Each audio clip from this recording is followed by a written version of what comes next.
Level 1, Private, the Recruit. You are 18 years old at Fort Moore, Georgia. Your recruiter showed you videos of M1 Abrams tanks crushing cars, driving through walls. You thought it looked cool. You did not think about what it would feel like to sit inside a 70-ton steel box in 120-degree heat for 16 hours. Day 1, shaved head, 0 500 wake, push-ups until your arms give out, breakfast in 10 minutes, drill sergeants in your face for infractions you don't understand, 5 hours of sleep, repeat for 10 weeks. Week 8, M4 qualification. You shoot 23 out of 40 targets. Minimum passing score is 23. Graduation. Your mother cries, your father calls you soldier. You have no idea what comes next. Level 2, Private First Class, the Trainee Loader, OSUT. 22 weeks at Fort Moore. The M1A2, Abrams weighs 73.6 tons, runs on a gas turbine burning jet fuel at 0.6 miles per gallon. 120mm smoothbore cannon, crew of 4, 45 miles per hour top speed. Your position is the loader, left side of the turret basket, behind the blast door separating you from 42 rounds of main gun ammunition. When the gunner calls a target, open the blast door, grab a 120mm round, 55 pounds, pivot 90 degrees, in a space barely wide enough to turn, ram it into the breech, yell up. Door stays open, 2 seconds maximum. Standard time for a trained loader, 5 to 7 seconds. You are not trained. Your first attempts take 12 seconds. The staff sergeant checks his watch. Do it again. Week 18, first live fire. The gun fires, the tank shakes. A heat wave rolls back from the breech. The target 2,000 meters downrange explodes. Cordite fills the turret. Your ears ring through the hearing. Protection. The tank commander says faster. Level 3, Specialist. The Operational Loader, 1st Cavalry Division. Fort Cavazos, Texas. You are Bushmaster 12. Your crew has trained together 14 months. Staff Sergeant Williams has deployed to Iraq twice and knows the Abrams better than his own car. You are the newest. You load in 5 seconds now. The fastest loader in the platoon does it in 4. You are trying to beat him. Annual gunnery. 10 targets, 800 to 2,500 meters, day and night, stationary and moving. 30 seconds to identify, lace, and fire before the target disappears. Your crew earns Distinguished, the highest rating. 14 rounds in 6 minutes. 0 malfunctions. Then Kuwait. 9 months. Operation Spartan Shield. 118 degrees ambient. Inside the turret without AC, 140. 6 liters of water a day. You lose 15 pounds by month 3. You do not fire at an enemy. The deployment is mostly waiting. You return to Fort Cavazos, 22 years old.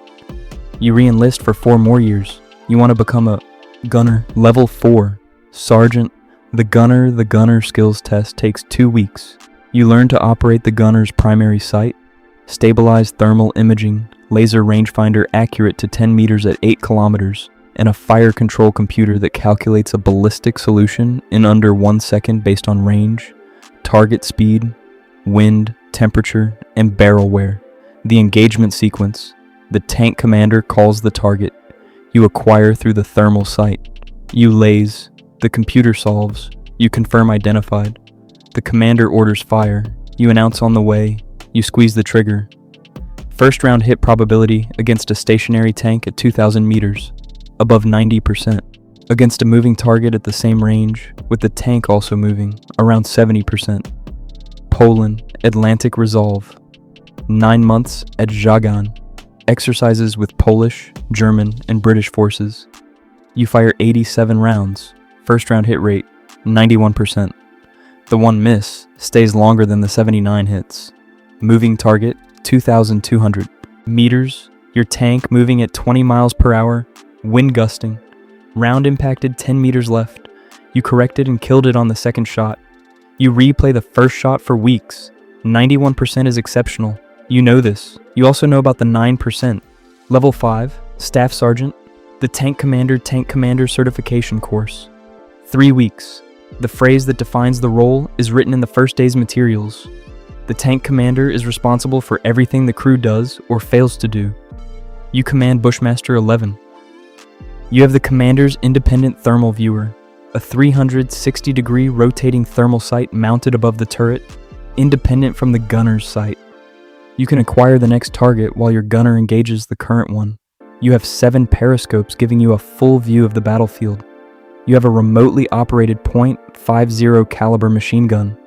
You have the Fire Command, Iraq, Operation Inherent Resolve. Your tank is attached to an Iraqi army brigade on the outskirts of Mosul. Streets too narrow for an Abrams. You sit on a hilltop 3 kilometers south of the city and observe through the CITV. An ISISVB IED is approaching an ISF checkpoint. Armored truck, moving at speed. Gunner, Sabot, truck, 2,400 meters. Your gunner laces. The computer solves. He fires. The truck explodes. You scan for the next target. You do not know the driver's name. You do not know if he was willing or coerced. You do not think about this. 4 more VBIEDs during the deployment. You destroy them all. 19 rounds fired in combat, 18 hits. The miss, a motorcycle at 1,800 meters. Round impacted 5 meters behind. The rider escaped. Whether he was ISIS or a civilian is a question the after-action review does not answer. Nothing is filed. The question stays, but you don't open it. You return to Fort Cavazos after 12 months. Your wife asks how the deployment was. Fine, you say. Level 6, Sergeant First Class. The Master Gunner. 11 weeks at Fort Moore, the most technically demanding course in the armor branch. 30% of students don't finish. Academic failures, practical test failures, instructor evaluations. You memorize ballistic trajectory tables for every 120mm round type at every range from 0 to 4,000 meters in 100-meter increments. You learn to diagnose malfunctions in the fire control computer, the laser rangefinder, the thermal sight, and the gun stabilization system. You learn to write a gunnery training plan for an entire battalion. You return to 1st Cavalry Division as the battalion master gunner for 58 tanks and 232 crewmen. They call you Mike Golf, phonetic for MG. The battalion commander routes every technical gunnery question through you. He asks you what the maximum effective range of the M829A4 Sabot is against a T90 with ERA. You tell him 3,500 meters on the flank, 2,800 against the frontal arc with contact 5. He trusts the answer because you can prove every number. A single Table 6 crew qualification expends roughly $200,000 in ammunition. You control the schedule that determines when 58 crews fire. The battalion's gunnery score reflects on your training program. You observe every crew. You see a loader on crew 7 who is slow. You see a gunner on crew 14 who isn't leading moving targets correctly. You diagnose. You fix. The battalion achieves a 92% qualification rate, highest in the brigade. The numbers are yours. So are the failures inside them. Level 7, Sergeant First Class. The platoon sergeant, 4 tanks, 16 soldiers, all of them yours. Your platoon leader is a 2nd lieutenant, 23 years old, 6 months out of the Armor Basic Officer Leader course. He outranks you. You have 14 years. He has a bar on his collar and a training plan with a timeline that doesn't work, an ammunition allocation that's wrong, and safety procedures that are incomplete. You pull him aside after the briefing. Can we talk, sir? You explain the problems. You suggest corrections. He listens. He revises. The exercise works. This happens 30 more times over the next 2 years. Latvia. NATO enhanced forward presence. 9 months. You are 50 miles from the Russian border. You do not fire a shot. Your presence is the message. M1A2, Abrams tanks on NATO's eastern flank. The Russians can see the tanks on satellite imagery. That is the point. You are selected for promotion to Master Sergeant. You have been in the Army for 16 years. You have 4 years until you are eligible to retire. You could leave. You talk to your wife. She says it's your decision. You stay. Level 8, First Sergeant. The weight, 58 soldiers, 14 tanks. Bravo Company. 0500 wake, 0630.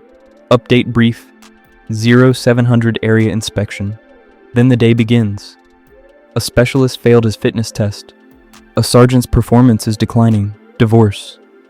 A private first class was arrested for DUI. Off post. He's 21 years old. The DUI ends his Army career.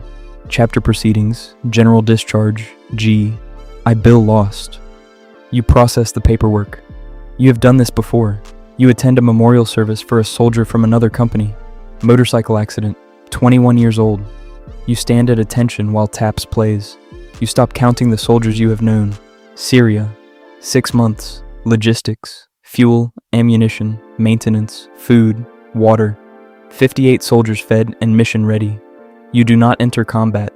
You manage the machine that enables it. You stay 2 more years. Level 9, Command Sergeant Major, the cycle 400 soldiers, 58 tanks. You are the senior enlisted advisor to a lieutenant colonel. You have been doing this for 20 years. A private first class approaches you after formation. He's 19 years old. He asks, Sergeant Major, how do I become a tank commander? You look at him. You remember what it felt like to load your first round. 12 seconds, too slow. You remember the turret in Kuwait at 140 degrees. You remember the VBIED at 2,400 meters, the heat bloom, scanning for the next target. You remember the motorcycle you missed, and the question that still has no answer. You remember the platoon leader who thanked you. You remember the soldier whose DUI paperwork you filed. You remember standing at attention while TAPS played. You carry all of it. Work hard, you tell him. Learn your job.